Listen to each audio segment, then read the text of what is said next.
Hi, and welcome to Chapter 26. In Chapter 26, we're going to look at a couple of things. We're going to take a look at the difference between savings and investment.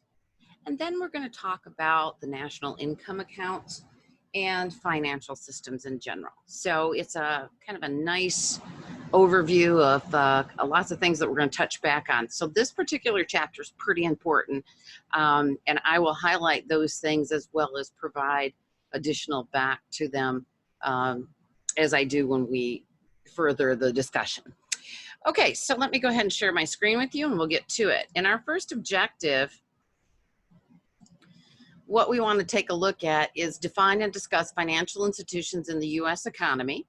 We want to look at what is the relationship between bond prices and then the interest rate, and then explain the difference between the bond market and the stock market.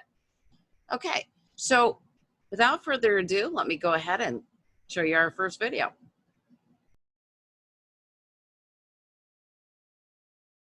The financial system is referred to quite a bit in the news. It is the group of institutions in an economy that help to match people and firms that have excess financial capital with people and firms looking to borrow or raise financial capital. We all participate in this financial system one way or another. If we have savings in a bank, our money is active in the financial system.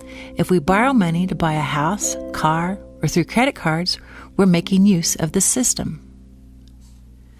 There are two basic types of institutions in the financial system. We've got financial intermediaries and financial markets. Financial intermediaries are institutions where funds are transferred indirectly between parties. So for example, a bank is a financial intermediary. You make deposits at your bank. Other individuals come ask for loans at the bank, and the bank does the ground in the middle. So they match you with your excess funds with someone who wishes to borrow funds, and the bank does the transaction. We talked a lot about banking institutions in the savings unit, so we'll move on to the other common type of financial intermediary, a mutual fund. This is an institution that buys an assortment of stocks and bonds, called a portfolio, and then sells shares of the portfolio to the public. Because you are not directly choosing the stocks and bonds and not directly buying them, a mutual fund is a financial intermediary going between you and the stocks and bonds. Here's why many people invest in mutual funds. Let's suppose you have $500 you'd like to invest and you purchase one company's stock. Now, if that company does well, the stock goes up in value, you've made a good investment. But if that company does poorly, you lose money. It's kind of like putting all of your eggs in one basket when you buy only one company's stock. So here's where a mutual fund comes in. They allow you to diversify your investment because you're buying a share of a portfolio that's invested in many stocks. So some of the stocks will be going up and some of the stocks might be going down, but on balance, you should be able to come out okay. Another reason people like mutual funds is because they don't have to follow individual stocks to track their investment. If you don't want to take the time to learn about individual stocks, you can buy a mutual fund that will buy those stocks for you. I think very convenient. You add safety to it because you're diversified in many different stocks. You've got a manager that's hired to buy those stocks for you, to pick and choose, so you don't have to know much about it. Professional investors manage mutual funds and are the ones tracking stocks and bonds and deciding when to buy or sell. All you have to do is select the mutual fund you want to buy and how much you want to invest.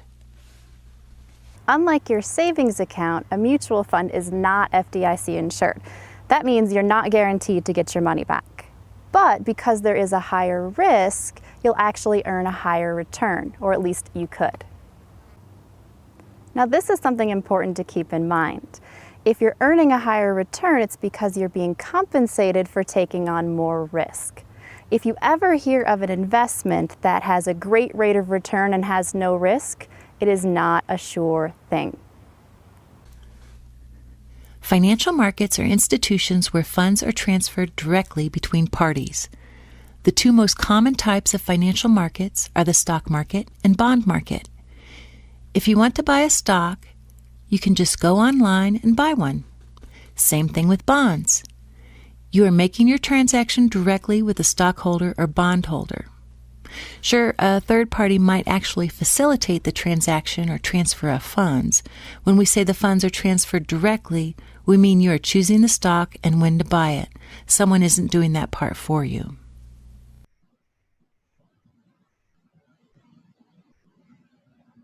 Okay, now that you have a better idea of the difference between a financial market and a financial intermediary, what we're going to do is just kind of talk broadly about what you just watched. So financial markets and financial intermediaries. Again, the financial system. Now, this is what I want you to remember because it's important for the test and these kind of things. So what is the purpose? And it is to match. Okay, match one person's saving with another person's investment. Okay, so again, moving those scarce resources from people that save them to people that borrow them. And there are two types of financial institutions that we talk about, the markets and the intermediaries. And that was introduced in your first video there. Again, financial markets, savers can directly provide funds to borrowers. And we have the bond market and the stock market. So let's talk about those for just a moment. What's the difference between a stock and a bond? Well, a stock is what we call equity financing. It's where you're selling off an ownership in the company, but it doesn't have to be repaid, okay? Bonds are certificates of indebtedness. So this is what we call debt financing.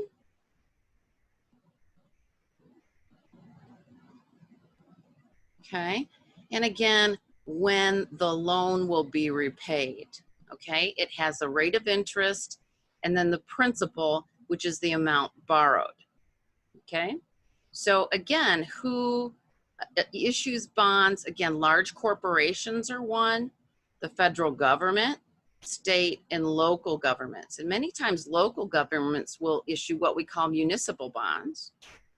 And the reason that people like those is because they are tax deductible, okay? So the interest that you're paying, tax deductible, okay? All right. Now, there's a couple of things that bonds are a little bit different. They're usually longer in length. So many times people will buy a stock and sell it very quickly. That doesn't necessarily happen. Longer term bonds are more risky than shorter term. So if we have a 30-day bond, and we have a 30-year bond, the 30-year is going to pay a higher interest rate. Now, why? Because there's more exposure for the person that is buying the bond. A lot can happen in 30 years, right? That's a lot more risky than 30 days. So we're going to see lower interest rates the shorter the time horizon. And this is, we're going to talk about that in an upcoming slide about the risk-return trade-off. Okay, now the probability of default. So bonds are rated, and they're rated by two rating agencies, Standard & Poor's and Moody's. And bonds receive ratings. They can go all the way from AAA, which is not very risky, and so it pays a very low interest rate, to I believe it is BB, which are junk bonds that pay a very high interest rate. Okay, so the higher interest rates, the higher the probability of you not getting your money back. Again, government bonds tend to pay lower interest rate. So let me ask you, does anyone know what the bond rating is right now for the United States? It was AAA, but it has been downgraded to AA. And so what we know about that is that the bonds that the United States issued are issued at a higher interest rate than previously when we were at AAA. Okay, tax treatment. Again, interest on most bonds is what we call taxable income or capital gains. And depending on income tax brackets and so on, that can be as much as 30%.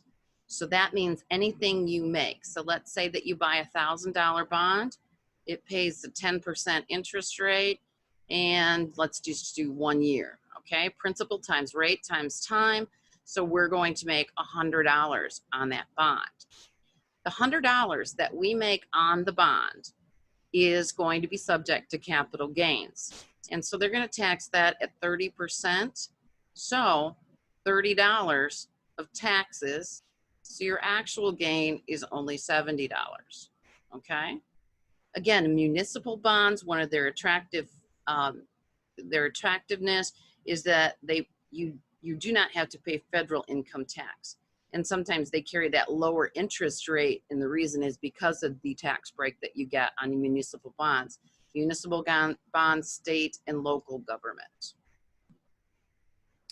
The stock market is equity financing, okay? And when we look at this, we have many organized exchanges here in the US. We have the New York Stock Exchange, the American Stock Exchange, we have the NASDAQ, and so on, okay? Again, sale of ownership to raise money. Now, there are what we call stock indexes, and stock indexes are, for example, let's say that you wanted to buy every stock in the New York Stock Exchange. Can't do that, right? Because it's just way too expensive for the average person to be able to do that.